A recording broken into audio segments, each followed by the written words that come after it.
ओम शांति, ओम शांति, ओम शांति, ओम शांति, ओम शांति। ओम शांति। आज 18 जून 2025 प्रातः मुरली ओम शांति। बाप दादा मधुबन कहाँ बैठे हैं? मधुबन में बाप दादा के सम्मुख बुद्धि से पहुँचेंगे। आज की मीठी मधुर मुरली में बाबा ने बताया कि जितना हो सके आत्मिक स्थिति का अभ्यास करो। बाप ने रुद्र ज्ञान यज्ञ स्वयं भगवान ने रचा है, तो हमें क्या करना है? अपना सब कुछ तन मन धन मन वचन कर्म से सब कुछ अपना अर्पण करना है। एक तरफ तो सब कुछ हमने बाबा को अर्पण करना है, क्योंकि बुद्धि का योग इससे निकालना है।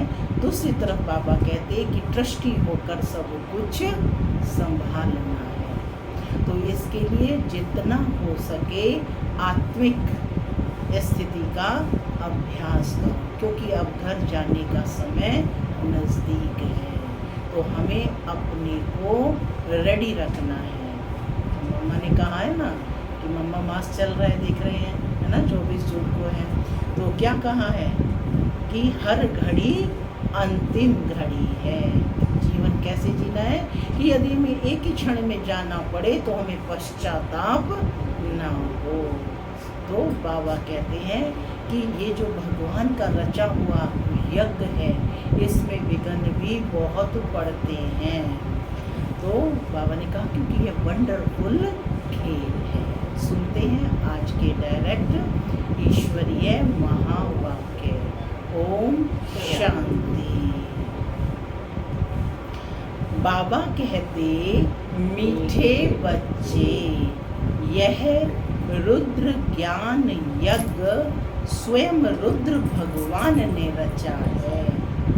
यह रुद्र ज्ञान यज्ञ स्वयं रुद्र भगवान ने रचा है। इसमें तुम अपना सब कुछ स्वाहा करो, क्योंकि अब घर चलना है। इसमें तुम अपना सब कुछ स्वाहा करो, क्योंकि अब घर चलना है। आज की मुरली से प्रश्न है, संगम युग पर कौन सा वंडरफुल खेल चलता है? संगम युग पर कौन सा वंडरफुल खेल चलता है?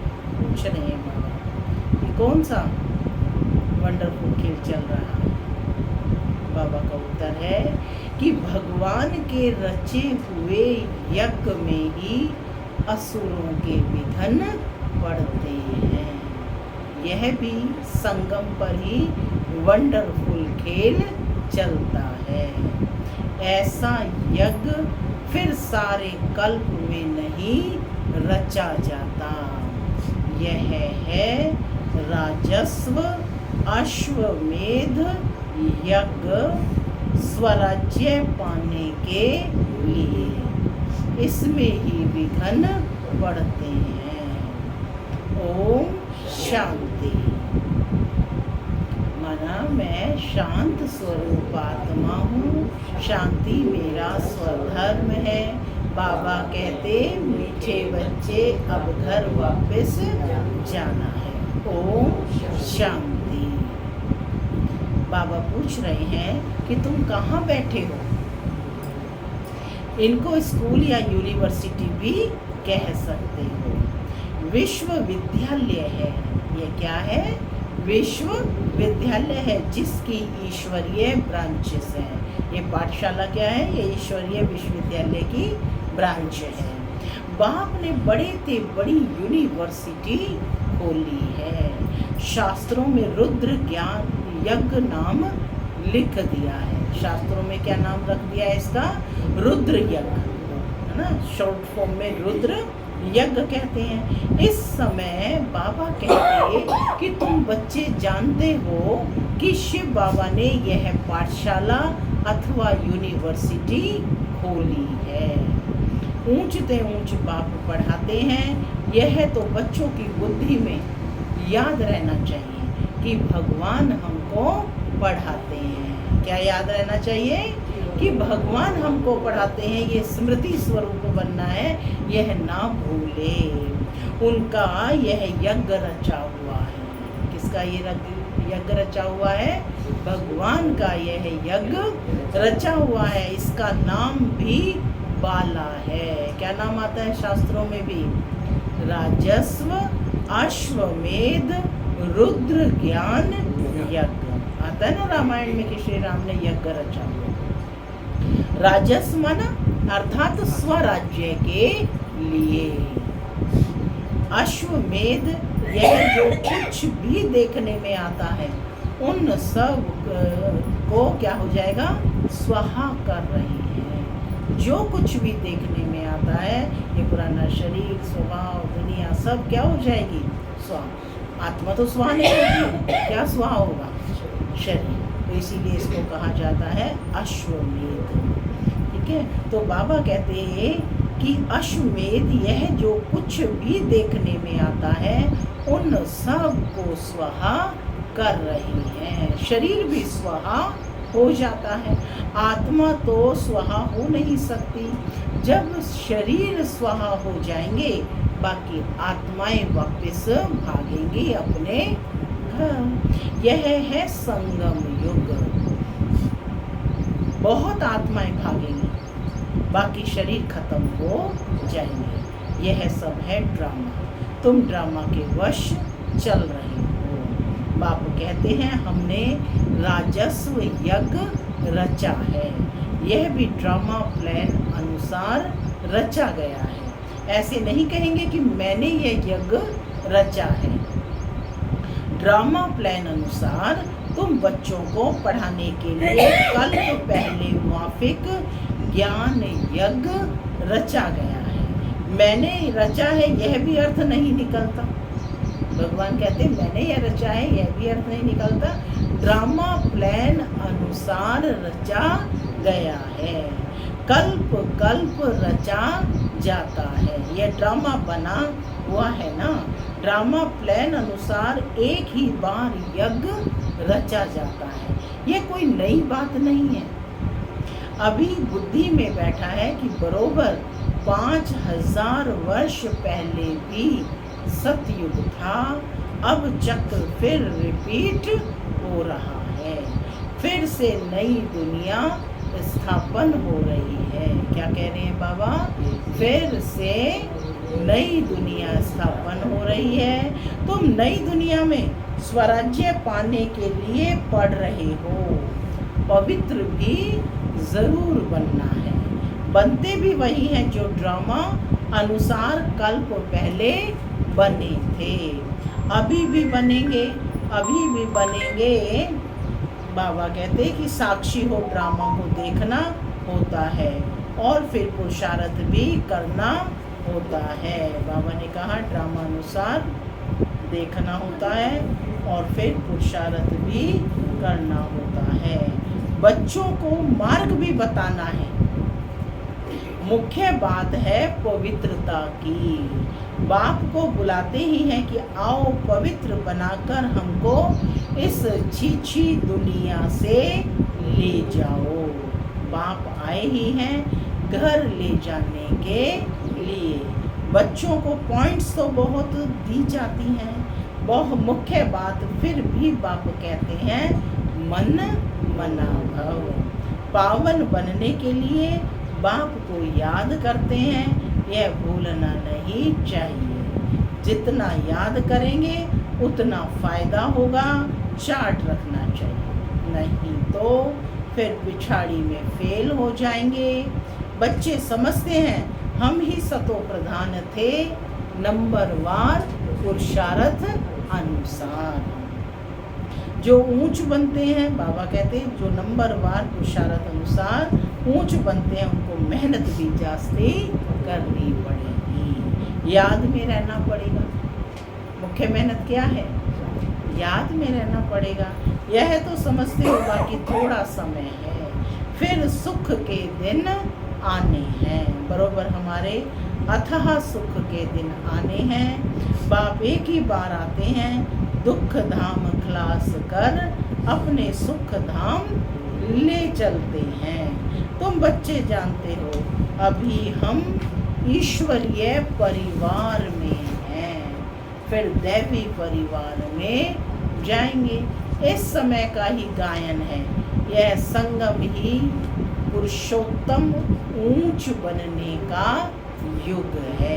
बाबा समय की पहचान बता रहे हैं बच्चों को कि यह पुरुषोत्तम संगम युग ही ऊंच बनने का युग है। कितना ऊंच बनने का कि नर ऐसी करनी करे कि नारायण बन जाए, और नारी ऐसी करनी करे कि लक्ष्मी बन जाए। हाईएस्ट डिग्री है ना लक्ष्मी नारायण। तो बाबा कहते हैं कि तुम बच्चे जानते हो कि हमको बेहद का बाप पढ़ा रहे हैं, फिर आगे चल सन्यासी लोग भी मानेंगे। वह भी समय आएगा ना, अभी तुम्हारा प्रभाव इतना नहीं निकल सकता। अभी राजधानी स्थापन हो रही है, टाइम पड़ा है, पिछाड़ी में ये सन्यासी आदि भी आकर समझेंगे सृष्टि का चक्र कैसे फिरता है। यह नॉलेज कोई में है नहीं। यह भी बच्चे जानते हैं कि पवित्रता पर कितने विघ्न पड़ते हैं, अबलाओं पर अत्याचार होते हैं। द्रौपदी ने पुकारा है ना, वास्तव में बाबा कहते तुम सब द्रौपदियाँ, सीताएं, पार्वतियाँ हो। क्या क्या टाइटल दिए तो कि तुम सभी द्रौपदियाँ, सीताएं, पार्वतियाँ हो। याद में रहने से अबलाएं कुब्जाएं भी बाप से वर्षा पा लेती हैं। याद में तो रह सकती है ना भाई, ठीक है, बुल्ली सुनने भी नहीं आ सकते तो लेकिन याद में तो रह सकती है ना। भगवान ने आकर के यज्ञ रचा है, इसमें कितने विघ्न पड़ते हैं, अभी भी विघ्न पड़ते रहते हैं। कन्याओं को जबरदस्ती शादी कराते हैं, नहीं तो मारकर निकाल देते हैं। इसलिए पुकारती हैं कि हे पतित पावन आओ, तो ज़रूर उनको रथ चाहिए जिसमें आकर पावन बनाएं। गंगा के पानी से पावन नहीं बनेंगे, बाप ही आकर पावन बनाए, पावन दुनिया का मालिक बनाते हैं। तुम देखते हो इस पतित दुनिया का विनाश सामने खड़ा है, क्यों ना बाबा का बन जाए, स्वाहा हो जाए। पूछते हैं स्वाहा कैसे हो, प्रश्न आता है ना कि स्वाहा कैसे हो, ट्रांसफ़र कैसे करें, अपना सब कुछ ट्रांसफ़र कैसे करें। बाबा कहते बच्चे तुम इस साकार बाबा को देखते हो ना, माने ब्रह्मा बाबा को देखते हो, उन्हें कैसे अपना सब कुछ स्वाहा किया, इस यज्ञ में कैसे ट्रांसफ़र किया। तो सामने प्रमाण है ना, एग्जाम्पल है ना मम्मा बाबा दोनों। तो बाबा कहते कि ये खुद करके सिखा रहे हैं, जैसा कर्म हम करेंगे हमें हमको देख और करेंगे। बाबा का स्लोगन है ना ये कि जैसा कर्म हम करेंगे हमको देख और करेंगे। यही कारण है बाबा ने हर कर्म बच्चों के समक्ष करके दिखाया। बाप ने इनसे कर्म कराया ना, सारा यज्ञ में स्वाहा कर दिया। स्वाहा होने में कोई तकलीफ थोड़ी ही है। यह ना बहुत साहूकार ना गरीब था। ब्रह्मा बाबा बहुत ज़्यादा साहूकार भी नहीं थे, बहुत ज़्यादा गरीब नहीं थे, है ना, करोड़ों की संपत्ति थी। साधारण था, फिर भी दुनिया के हिसाब से कैसे थे, साधारण था। यज्ञ रचा जाता है तो उसमें खान पान की सब सामग्री चाहिए ना। यह है ईश्वरीय यज्ञ। ईश्वर ने आकर इस ज्ञान यज्ञ की स्थापना की है। तुमको पढ़ाते हैं, इस यज्ञ की महिमा बहुत भारी है। ईश्वरीय यज्ञ से ही तुम्हारा शरीर निर्वाह होता है। जो अपने को अर्पण में समझते हैं कि हम ट्रस्टी हैं, यह सब कुछ ईश्वर का है।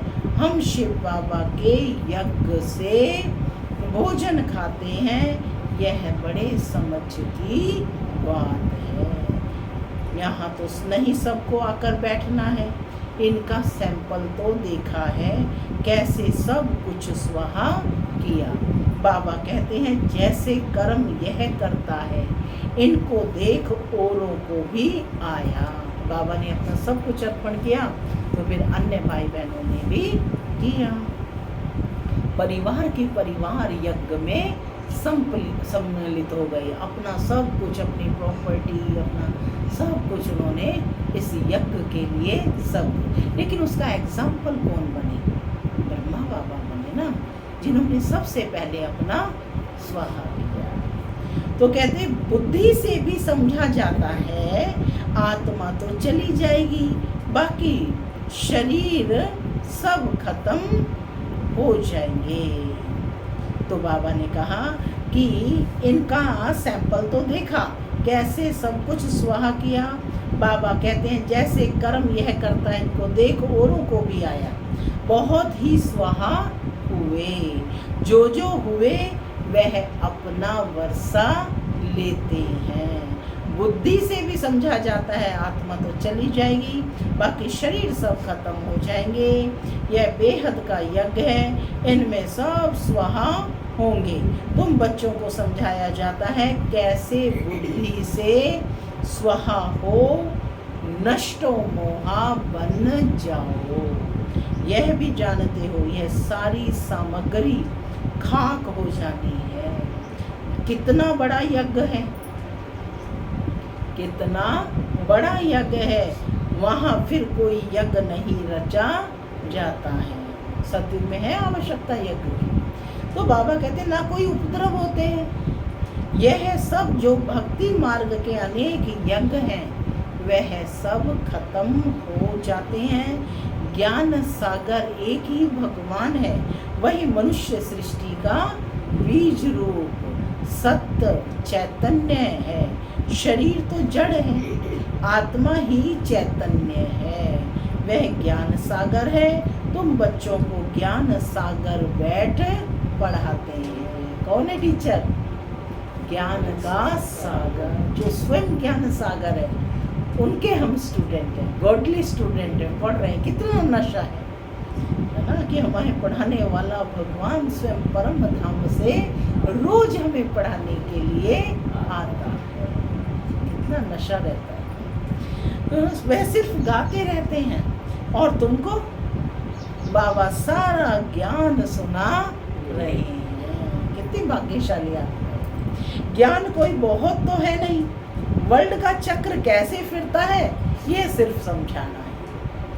बाबा जास्ती बच्चों को मेहनत नहीं देता है, कहते हैं वर्ल्ड का चक्र कैसे फिरता है यह सिर्फ समझाना है।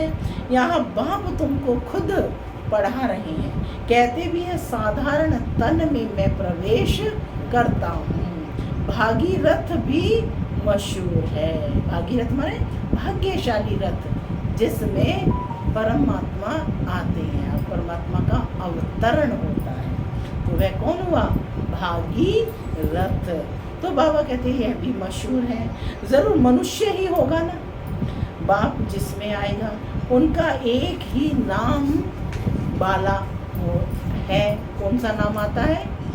शिव। और सबके नाम बदलते हैं, इनका नाम नहीं बदलता, इसलिए कहा जाता सदा शिव। बाकी भक्ति में अनेक नाम रख दिए हैं, यहाँ तो है ही शिव बाबा। शिव कल्याणकारी को कहा जाता है। भगवान ही आकर नई दुनिया स्वर्ग स्थापन करते हैं। तो बाबा कहते कल्याणकारी ठहराना। तुम जानते हो भारत में स्वर्ग था, अभी नर्क है, फिर जरूर स्वर्ग होगा। इनको कहा जाता है पुरुषोत्तम संगम युग। जबकि बाप खेवैया बन तुमको इस पार से उस पार ले जाते हैं। यह है पुरानी दुख की दुनिया, फिर जरूर नई दुनिया होगी ड्रामानुसार, जिसके लिए तुम अभी पुरुषार्थ करते हो। बाप की याद ही घड़ी घड़ी भूल जाती है। मुख्य बात बाबा ने क्या बताई कि बाप की याद ही घड़ी घड़ी भूल जाती, इसमें मेहनत है। बाकी तुमसे जो विकर्म हुए हैं उनकी सजा कर्म भोग के रूप में भोगनी ही पड़ती है। फिर से समझेंगे इस बात को। बाबा कहते कि बाप की याद ही घड़ी घड़ी भूल जाती है, इसमें है मेहनत। बाकी तुमसे जो विकर्म हुए हैं उनकी सजा कर्म भोग के रूप में भोगनी ही पड़ती है। कर्म भोग अंत तक भोगना ही है, उसमें माफी नहीं मिल सकती। बाबा ने स्पष्ट कर दिया है, कर्म की गति को समझो। जो कर्म किए हैं उसकी भोगनी ही पड़ेगी। ऐसे नहीं कि बाबा क्षमा करो, कुछ भी नहीं, ड्रामा अनुसार सब होता है, क्षमा आदि होती ही नहीं। हिसाब किताब चुकतू करना ही है। तमो प्रधान से सतो प्रधान बनना है। इसके लिए श्रीमत भी मिलती है। श्री श्री शिव बाबा की अभी तुमको स्मृति आई है। बाबा कल्प कल्प आकर हमको पढ़ाते हैं। क्या कहा बाबा ने? श्री श्री शिव बाबा की श्रीमत से तुम श्री बनते हो। ऊंचते ऊंच बाप तुमको ऊंच बनाते हैं। तुम अभी बन रहे हो, अभी तुमको स्मृति आई है कि बाबा कल्प कल्प आकर हमको पढ़ाते हैं। आधा कल्प उनकी प्रारब्ध मिलती है। सृष्टि चक्र कैसे फिरता है ये नॉलेज की दरकार नहीं रहती, उस नॉलेज की दरकार नहीं रहती। कल्प कल्प एक ही बार आकर बतलाते हैं कि ये सृष्टि का चक्र कैसे फिरता है। तुम्हारा काम है पढ़ना और पवित्र बनना। नोट कर लो, क्या काम है तुम्हारा? पढ़ना और पवित्र बनना। माने मन वचन कर्म से, तन मन धन से, हर प्रकार से पवित्रता को धारण करना, योग में रहना। बाप के बनकर और पवित्र नहीं बनेंगे तो 100 गुना दंड पड़ जाएगा, नाम भी बदनाम हो जाता है। गाते भी हैं, सतगुरु का निंदक ठोर ना पाए। मनुष्यों को पता नहीं कि यह कौन है, सत बाप ही सतगुरु सत टीचर होगा ना। तुमको पढ़ाते हैं वह है सच्चा सतगुरु ही है। तुमको पढ़ाते वह हैं जो बापू भी है, टीचर भी है, और कौन है वह? सच्चा सतगुरु भी है। जैसे बाप ज्ञान का सागर है, तुम भी ज्ञान सागर होना। बाबा बच्चों को भी मास्टर बनाते हैं, आप समान बनाते हैं। बाप ने तो सारा ज्ञान दे दिया है। जिसने जितना कल्प पहले धारण किया है उतना ही करेंगे। पुरुषार्थ करना है, लेकिन ये नहीं है कि भाई जो होगा वो हो जाएगा, ऐसे नहीं होगा। पुरुषार्थ करना है। कर्म बगैर तो कोई रह ना सके। कितने भी हठ योग आदि करते हैं, वह भी कर्म है ना। यह भी एक धंधा है आजीविका के लिए। नाम होता है, बहुत पैसा मिलता है, पानी पर आग पर चले जाते हैं, सिर्फ उड़ नहीं सकते हैं। उसमें तो पेट्रोल आदि चाहिए ना, लेकिन इससे फायदा तो कुछ नहीं। पावन तो बनते नहीं। साइंस वालों की भी रेस है, उनकी है साइंस की रेस, और तुम्हारी है साइलेंस की। सब शांति ही शांति मांगते हैं। बापू कहते हैं शांति तो तुम्हारा स्वधर्म है। अपने को आत्मा समझो, अब घर चलना है शांति धाम। यह है दुख धाम। हम शांति धाम से फिर सुख धाम में आएंगे। यह दुख धाम खलास होना है। यह अच्छी रीति धारण कर फिर औरों को धारण कराना है। बाकी थोड़े रोज वह पढ़ाई पढ़कर फिर शरीर निर्वाहार्थ माथा मारना पड़ता है। तकदीरवान बच्चे फौरन निर्णय लेते हैं कि हमें कौन सी पढ़ाई पढ़नी है ना, लौकिक पढ़ाई में ही लगे रहना है या आध्यात्मिक, है ना, राजयोग की पढ़ाई पढ़नी है।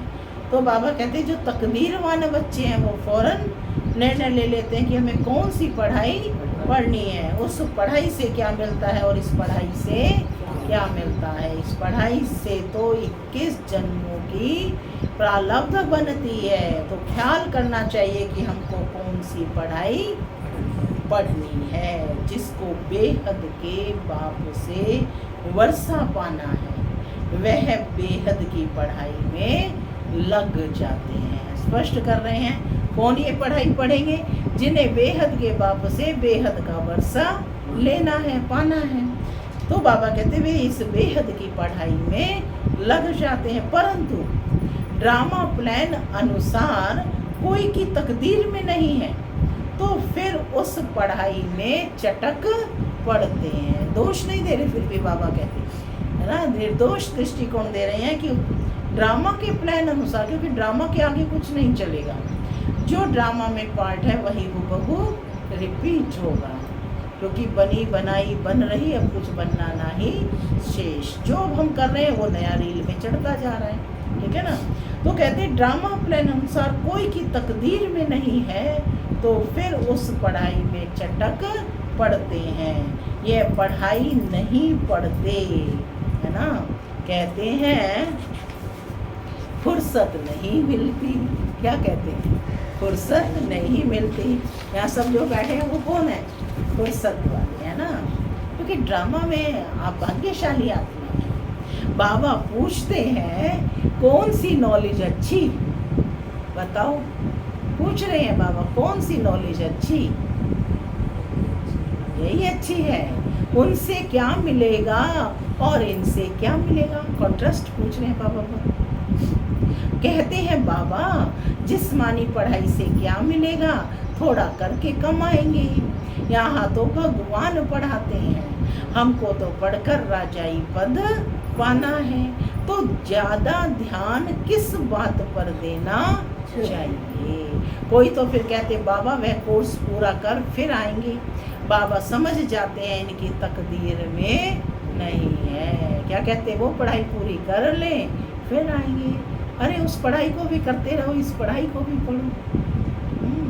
लेकिन नहीं, तो बाबा कहते कि फिर कहते बाबा वह कोर्स पूरा कर फिर आएंगे। बाबा समझ जाते हैं इनकी तकदीर में नहीं है। क्या होना है सो आगे चल देखना है। समझते हैं शरीर पर भरोसा नहीं है तो फिर सच्ची कमाई में लग जाना चाहिए।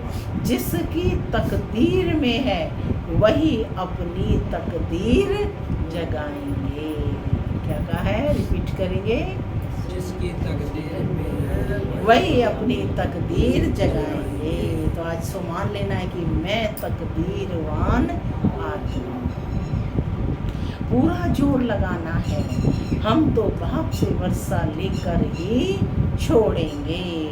बेहद का बाबा हमको राजा ही देते हैं तो क्यों न ये एक अंतिम जन्म हम पवित्र बनेंगे। इतने ढेर बच्चे पवित्र रहते हैं, झूठ थोड़े ही बोलते हैं। सब पुरुषार्थ कर रहे हैं, पढ़ रहे हैं, फिर भी विश्वास नहीं करते। बेहद का बाप आते ही हैं तब जब पुरानी दुनिया को नया बनाना होता है। पुरानी दुनिया का विनाश तो सामने खड़ा है, यह बहुत क्लियर है। समय भी बरोबर वही है, अनेक धर्म भी हैं, सतयुग में होता ही एक धर्म है। यह भी तुम्हारी बुद्धि में है। तुम्हारे में भी कोई है जो निश्चय अजुन कर रहे हैं। अरे निश्चय करने में टाइम लगता है क्या? यहाँ तो कोई ऐसी आत्मा नहीं है जिनको अभी भी निश्चय नहीं है, सब निश्चय बुद्धि बैठे। तो बाबा कहते हैं अरे निश्चय करने में टाइम लगता है क्या? शरीर पर भी भरोसा थोड़े ही है शरीर पर भरोसा। जरा भी चांस गंवाना नहीं चाहिए। ज्ञान का, सेवा का जो भी है योग का, पढ़ाई का, कोई भी बाबा कहते चांस गंवाना नहीं चाहिए। किसकी तकदीर में नहीं है तो जरा भी बुद्धि में आता ही नहीं है। सारा समझाकर बाबा बच्चों को कहते अच्छा। मीठे मीठे सिकी लदे बच्चों प्रति माता पिता बाप दादा का याद प्यार और गुड मॉर्निंग। रूहानी बाप की रूहानी बच्चों को नमस्ते।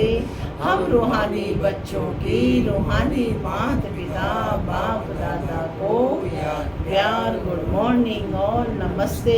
नमस्ते, सदा रहो हंसते, बनो फरिश्ते, चलो परम धाम के रास्ते। धारणा के लिए मुख्य सार पहला, सच्ची कमाई कर 21 जन्मों के लिए अपनी तकदीर बनानी है।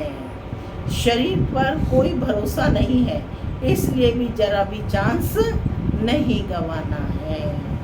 दूसरा, नष्टो मोहा बनकर अपना सब कुछ रुद्र यज्ञ में स्वाहा करना है। अपने को अर्पण कर ट्रस्टी हो संभालना है। साकार बाप को पूरा फॉलो करना है। आज का वरदान है,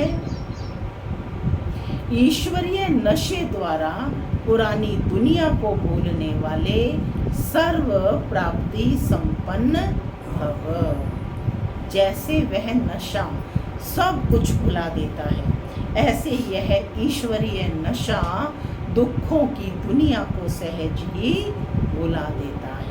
उस नशे में तो बहुत नुकसान होता है, अधिक पीने से खत्म हो जाते हैं, लेकिन यह नशा अविनाशी बना देता है। जो सदा ईश्वरीय नशे में मस्त रहते हैं वह सर्व प्राप्ति संपन्न बन जाते हैं। एक बाप दूसरा ना कोई, यह स्मृति ही नशा चढ़ाती है। इस स्मृति से समर्थी आ जाती है। स्लोगन है, एक दो को कॉपी करने की बजाय बाप को कॉपी करो। अव्यक्त इशारे, आत्मिक स्थिति में रहने का अभ्यास करो, अंतर्मुखी बनो। अंतर्मुखी रहने वाले ही हर ज्ञान की गुह्यता, ज्ञान रतन की गुह्यता में जा सकते हैं।